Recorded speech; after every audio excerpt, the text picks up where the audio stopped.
السلام عليكم، كيفكن أصدقائي؟ شو الأخبار؟ قبل ما نبدأ بشي خلينا نكتب الصلاة على النبي. اللهم صل على سيدنا محمد. اليوم أكلتنا كتير لذيذة وشهية وبنفس الوقت كتير سهلة، كتير بسيطة. اليوم طبختنا بطاطا مقلية ونجات وسلطة. قبل ما نبدأ بشي بنقول بسم الله الرحمن الرحيم. هلا بدنا نبشر البطاطا.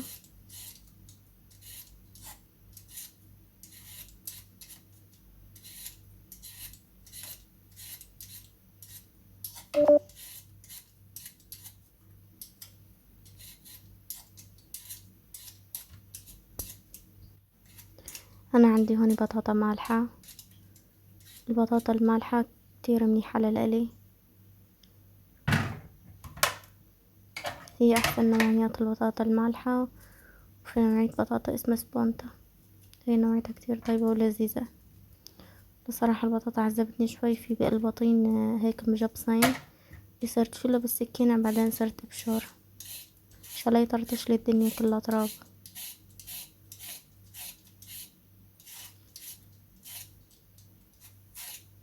انا اصدقائي ما كترت كتير، عيلتي صغيرة لانه،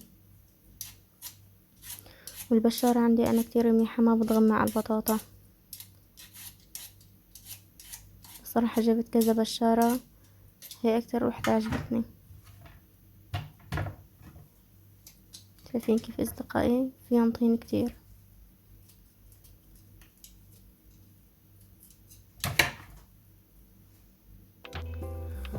هوني بعد ما قشرت البطاطا بدي اغسلها قبل ما اترمها. نغسلها كتير منيح من التراب، نغسل السكين كمان. أصدقائي انتو كيف بتحبوا تروموا البطاطا؟ أهم شي ما تكون كتير سميكة ولا تكون رقيقة كتير كمان مشانها تحترق، يعني متوسط تقريبا، تعطيكم نتيجة كتير طيبة.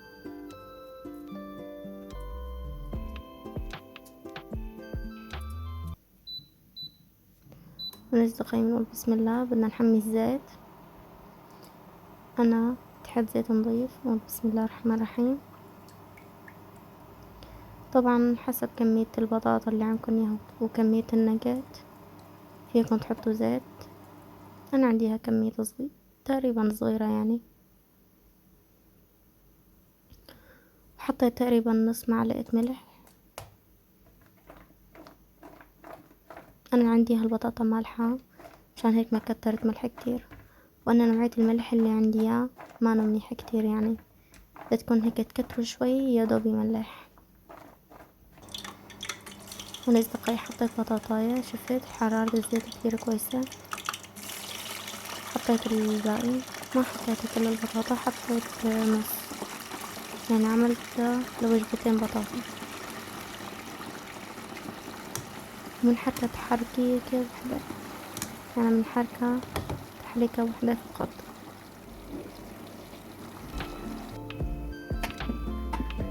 بطاطا بس نقلبتوها كتير تعفاص تنمرس يعني بالمقلاية، تتخبص يعني. من أصدقائي بدي أعمل سلطة. ترمت الخيار، هلا عم بلش بالبندورة، وطبعا انتو كيف بتحبوا فيكن تترموه.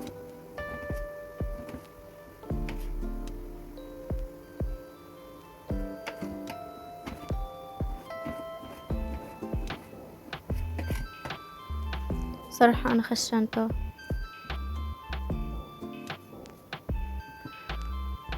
تحت البراد عندي لقيت في عندي عرق بصل أخضر، حطيته كمان بتطلع طيبة.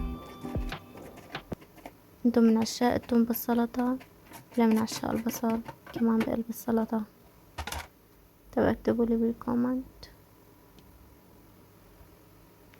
هون أصدقائي اليوم زوجي هو راجع من الشغل جبلي قريفان. أنا ما بقشره لأنه إذا قشرته كتير بيعذب، وبتعرفوا القريفان بقلبه سفنج. إلا صراحة قسمته دوائر هيك أفضل وأحسن، يعني أسرع بالأكل. وخبروني انتو شو بتقولوا له، كل واحد يمكن ببلد بيقولوا له اسم شكل. نحنا بمنطقتنا بسوريا بنقوله قريفان. أنا عم فرجيكم كتير سهلة بالأكل، والله ما شاء الله حلوة كمان قطر. هون أصدقائي البطاطا عنديها ما شاء الله استوت وما قلبتها، هاي أول تقليبة فرجيتكم إياها كيف، يعني فورا قلبتها من هون شلتها حطيتها بالصحن. طبعا إذا الزيت منيح وحرارة الزيت معتدلة تطلع معاكم هيك.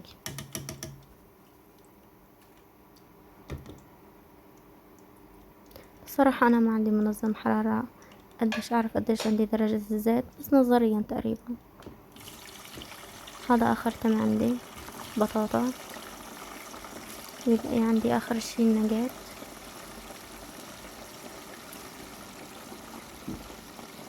والبسم الله أهم شي. هون أصدقائي خلصت البطاطا، بنتركها تقريبا بتاكل سوا 10 دقايق. هوني حبيت حط الصوصات، حضر الصوص المايونيز الكاتشب.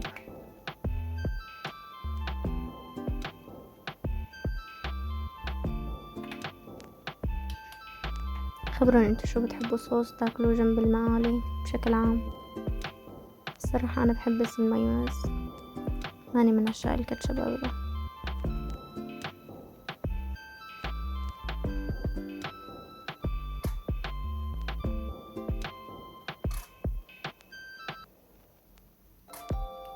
أنا عندي نوعين مايونيز، النوع الأول بصفار البيض والنوع الثاني ببياض البيض. صراحة أنا بحب بياض البيض أطيب بطلع. هون أصدقائي بعد ما ترمت السلطة حسيت لونها كتير باهت، وبشكل عام الخضرة بالشتوية بلاستيكية. حبيت هيك إلي كم قطعة خبز حطن معها كمان، بيعطيها زكاوة كتير طيبة للسلطة وبتعطيها نكهة. ما كترت كتير، قسمت كماشتين خبزتين يعني، قسمتن 4 وعم بقليهم. وطبعا ما فيكن تحطوهم كلهم على كيفكن انتو، كيف بتحبوا تحطوها بصحن التقديم. انا ما حطيتهم كلهم بالسلطة. الباقي فيكن ترفعوه تحطوه بكيس وبباب البراد ولا بيصير له اي شي.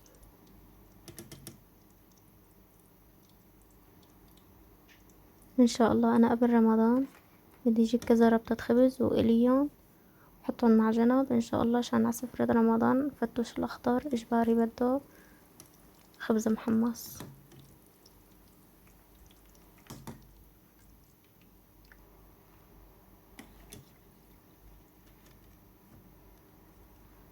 شفتوا الفتوش الاخضر هو اساسي على الافطار، هو والشوربة. خبروني انتو شو عندكن المقبلات الاساسية مع سفرة رمضان. هون سكاي خلصت الخبزة، واخر شي خليت النجات اليها. بسم الله الرحمن الرحيم. بدي احطهم كلياتهم طنجرة واحدة، ما بيأثر ما بيلزقوا ببعض ولا شي.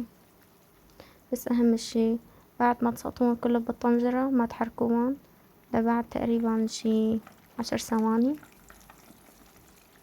بس شفتوهم انتو فاشوا كون بعدوا عن سفل الطنجرة، لاني انا عم بطبخ على الليزرية. شايفين اصدقائي بس انفشوا معنا بنحركهم، وطبعا وقت ما نحركهم براس المعلقة. هلا بعد تقريبا شي دقيقة فورا استوت معنا النجت، لان انا جايبتها نص استواء، يعني ما بتاكل معكم سوا دقيقة وشوي كمان، يعني ما بتتعدى دقيقة ونص، لان عندي ما شاء الله زيت حامي. بسم الله سخائي.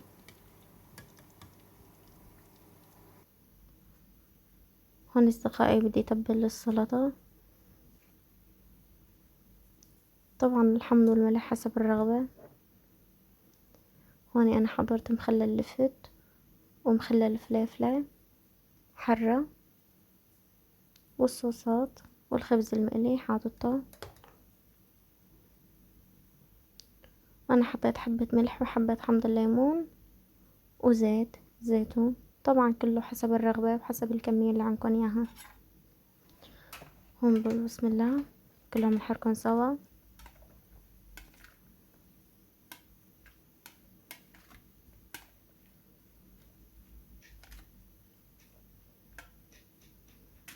مثل ما قلتلكن أصدقائي حبيت أحط له خبز مقلي، أو في بعض ناس بيقولوا له حب خبز محمص، بيعطيه زكاة وأطياب، بصير في نكهة.